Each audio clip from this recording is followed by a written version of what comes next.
On the 26th of November 1943, a collection of the Third Reich's most advanced weapons stood ready to be demonstrated to the German dictator.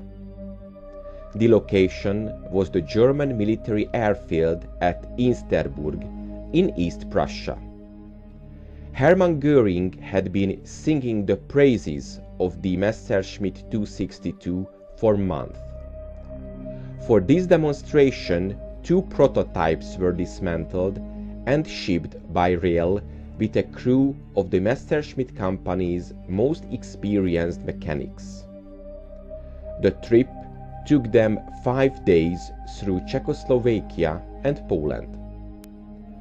Germany's most important aircraft designer, Professor Wilhelm Messerschmitt, was also present. He would make certain his name was attached to the new jet fighter, even though he hadn't worked on the engineering team that designed it. "We have the jet you asked about," Messerschmitt told Hitler. "The jet? Show me the jet," Hitler answered. Hitler looked at the 2 Me-262s on display like a kid looking at a new toy. The first jet fighter took off as part of the demonstration, flamed out, and had to limp back to the runway for a dead stick landing. The second jet also lifted away with its imperfect turbojet engines, circled over the visitors, and flew overhead with no flaws. Then, an important conversation took place. Hitler had had a question in mind ever since he had learned about the new weapon. Now, he posed this question not to Göring, but to Messerschmitt. The pair walked side by side. "Tell me," Hitler said, "is this aircraft able to carry bombs?" Messerschmitt was clearly uncomfortable, but had a quick answer. "Yes, it can carry for sure a 250-kilogram bomb, perhaps even 2. No one involved in the design of the jet had ever considered such a thing." "Well," Hitler said, "nobody ever thought of this. This is the Blitz bomber I have been requesting for years." This was the right moment for Messerschmitt to say, "This aircraft is a fighter. It has the potential to reinforce our command of the air over Germany. It can stop the American bombing campaign and prevent the Allies from landing in Europe." "No one thought of this," Hitler repeated. "I'm going to order that this jet be used exclusively as a bomber. And you, Messerschmitt, have to make all the necessary preparations to make this feasible." And so it started. It was Hitler's explicit desire to use this aircraft as a fighter bomber, incomprehensible to the manufacturer. Deliveries of that subtype, now called Messerschmitt Me-262 A-2a, began in July of 1944.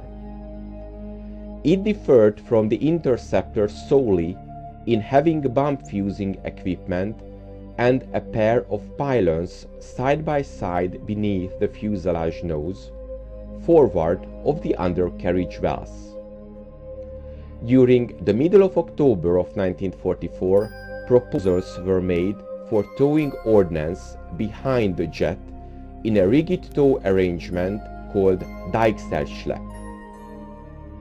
In this, the bomb had an auxiliary wing mounted above it and was fitted with a 2-wheeled takeoff dolly.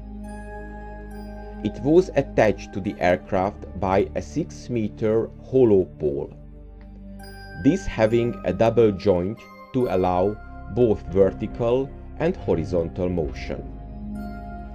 After takeoff, the wheels were jettisoned by exploding bolts, and on reaching the target, the aircraft was put into a shallow dive, the weapon being targeted using the normal bomb sight and launched via another exploding bolt.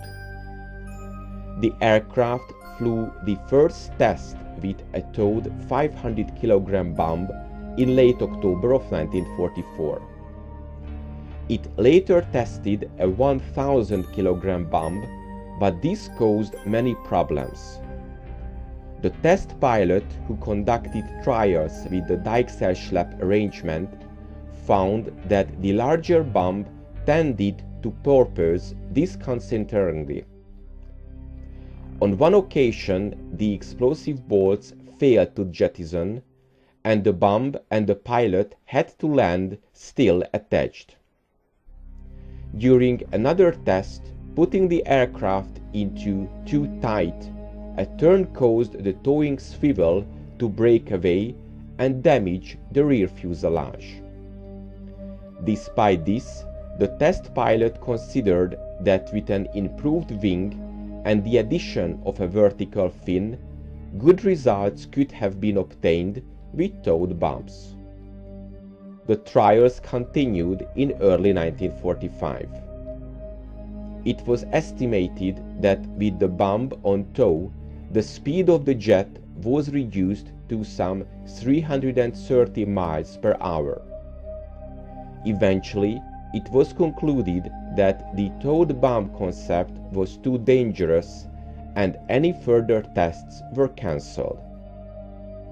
I hope you enjoyed this episode, and to make sure you don't miss my future work, please make sure you're subscribed to my channel and press the notification button. Thank you, and see you in the next video.